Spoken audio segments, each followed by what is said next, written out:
Here we go again. The United States plans to impose a 10% tariffs on an additional $300 billion worth of Chinese imports. And it happened just days after the two sides sat down for talks on a trade deal. Wow, the trade deal is really hard to make. It's like sewing a silk blouse while taking a roller coaster. The world has seen tariffs spike and drop time and again. It has become a toy that is being played too much in a futile game of business. Every time trade has been toyed with, it has created a cycle of self-infliction, deep pain, mutual hurt, and prolonged recovery. In the farming community, it's having a dramatic impact. In the capital investment part of the U.S. economy, it's having a dramatic impact. So, you take the automobile industry in the United States, it's suffering. And all for what? Another round of outplay.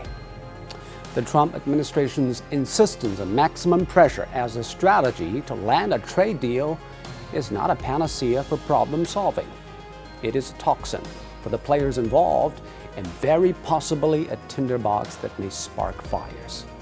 It has led the U.S. nowhere in the DPRK denuclearization talks, the Iran nuclear deal, or the immigration reform.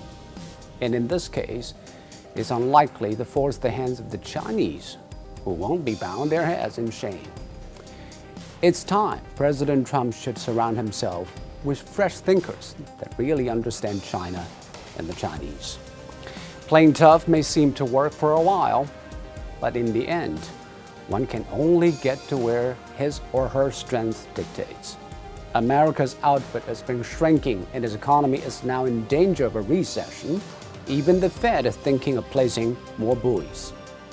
It is true the Chinese economy has also slowed down, but to a comfortable rate of around 6%. But there are surprises in store for Uncle Sam should the Fed drop the interest rate again, which has already spooked investors. Should American politics be riled up by extremely uncertain policies in an election year? And will America's waging of trade wars or arm wars against other countries lead the world into chaos? Nobody knows for sure. But what is certain is that the current American administration's obsession with playing with fire, not realizing it may one day be outplayed.